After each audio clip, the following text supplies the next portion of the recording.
지금 경제 관료들은요, 지극히 무책임한 앞으로 한 2달만 있다가 돌아간다. 그리고 이재명 정권에 잘 보이려고 노력하는 그런 경제 관료들입니다. 이들이요, 4월 위기설이 등장하자 하는 말이 지금까지 4월 위기설, 3월 위기설, 5월 위기설 이런 게 한두 번이냐, 수십 번째다. 아이고 웃기는 소리 하지 마라 이러고 있어요. 왜 그러는지 아십니까?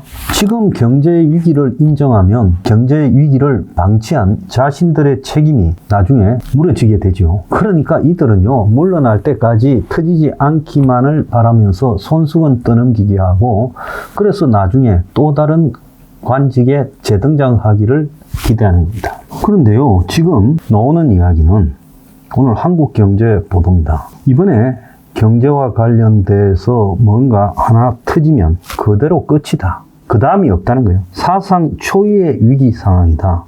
줄줄이 파산의 공포가 줄을 잇고 있다. 이렇게 한국경제가 보도를 했어요. 그러면서 4월 위기설이 또 번졌는데 이걸 가지고 맨날 하던 소리다 이러다가는 큰 코 다친다고 지금 경고하고 나섰어요. 지금 올해 들어서 이제 3월 중순인데 건설사 7곳이 법정관리, 634곳이 폐업, 대형 건설사도 현금을 마련 못해서 발버둥을 치면서 알짜 자산들을 살기 위해서 매각하고 있고, 직원끼리 해식할 돈도 대형 건설사가 없다는 거예요. 그래서 이번에 터져버리면 이제 완전히 끝이다. 한국 건설 산업이 재기될 가능성은 거의 없다라는 거예요. 지금 해외 수주도 거의 없지요.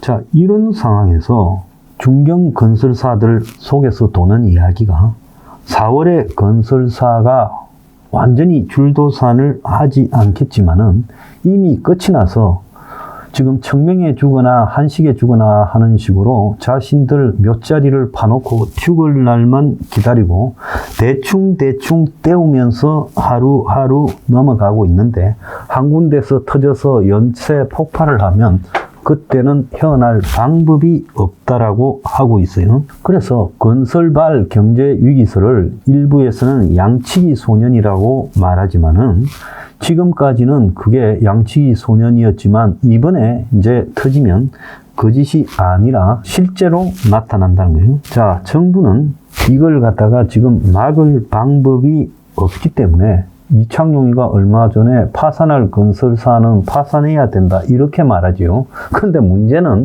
파산 전에 그렇게 말하지만 파산되고 나면 도미노 게임 하듯이 연쇄적으로 자빠지고 금융사가 문을 잠가 걸면서 사태가 걷잡을 수 없게 될 거라는 거예요. 자, 위기 아니다라고 하면서 개별적으로 보면 기재부가 경제 위기 진단이 계속되고 있다. 내수 침체, 고용 애로가 여전하다. 도대체 회복될 방법이 없다. 2월 경기가 하방으로 떨어질 압력이 더 증가했다. 생산이 전 산업에 마이너스 2.7% 줄었고 실업자가 13만 6천 명이나 늘었다. 그렇게 말하고 있고요. 또 반도체와 관련해서 실제로 정권 안에서 몇 달 만에 상황이 더 나빠져 버렸다. 그래서 갈수록 반도체 상황이 어려워져 가고 있다라고 하고 있어요. 그런데 현재 이 경제 위기 상황이 탄핵이 인용되거나 이렇게 되면 이것이 이제 걷잡을 수 없는 불확실성으로 빠져들 거다. 그건 이재명에 대한 불확실성과 일치하는 거예요. 자, 지금 더는 못 버틴다고 550만 명으로 줄어든 자영업자, IMF 때 있었던 자영업자 수보다 지금 자영업자 수가 훨씬 더 적다는 거예요. 내수 부진이 이제 회복될 가능성을 보이지 않으니까 자영업자가 한마디로 무더기로 넘어지고 있는 와중이나, 올해가 끝났을 때는요, 자영업자가 아마 은행에서 갚지 못하고 부도낸 돈이 어마어마할 거다. 은행들이 흔들릴 거다. 지금 그런 이야기까지 나오고 있어요. 그런데 IMF만큼이라고 쉽게 이야기하는데, 우리가 IMF 때는요, 굉장히 운이 좋았습니다. IMF 때 미국의 이 안보 라인이요, 한국의 경제 위기를 돕기 위해서 수시로 버팀목을 제공했어요. 한편으로는 미국이 IMF 때 한국을 심하게 조져서 여러 가지를 털어먹었다 하지만 그래도 미국 때문에 최악의 상황까지 안 간 거예요. 그래서 한국의 대통령 선거에서 김대중이 당선된 다음날 미국의 백악관의 지하 벙커예요. 당시 국무장관, 국방장관, 재무장관 그리고 백악관 안보보좌관이 모여가지고 그 일주일 전에 미국에서 한국이 IMF 구제금융조치 발표에도 외국인 자금이 계속 탈출하고 있어서 해생 가능성이 없다. 자빠지게 놔두자 하다가 한국이 자빠지면 휴전선 너머에 북한이 남침을 할 수 있으니까 이걸 막자. 당시 클린턴 대통령이 지금 트럼프와는 달리 한국에 대해서 상당히 지지를 보내고 있어요. 그런데요, 최상목이는 월스트리트 저널하고 입장해서 트럼프 대통령이 쥐를 만나줘야 된다. 또 더 나아가서 대통령에 나설 거냐 하니까 부인 안 하고 웃었어요. 그런데 지금 월스트리트 저널에서 나오는 이야기가 트럼프는 한국의 최상목이를 만나줄 생각이 없다라고 하지 않아요? 그래서 취임식 때 정당의 취임식 방미단조차도 취임식장에 들어가지 못하는 상황에서 한국과 미국의 관계가 IMF보다 지금 월등히 나쁘다는 거예요. 그래서 2008년 금융위기 때도 미국이 한국과 통화수합을 체결한 것이 혈맹이라는 인식 때문이었어요. 트럼프 일기 때는 그나마 군 출신들이 백악관, 국방 등의 포진에 있어서 관세 폭탄의 정도가 좀 낮아지도록 했는데 이제 트럼프의 논법은 군사적으로 한국에 엄청나게 도와줬으니 돈 내놔라. 그리고 또 한국이 미국에 물건 팔아서 엄청 벌어먹었으니 너희들이 미국에 공장을 짓고 다 투자하고 이제 한국 거 미국에 팔아먹을 생각하지 마라고 하고 있어요.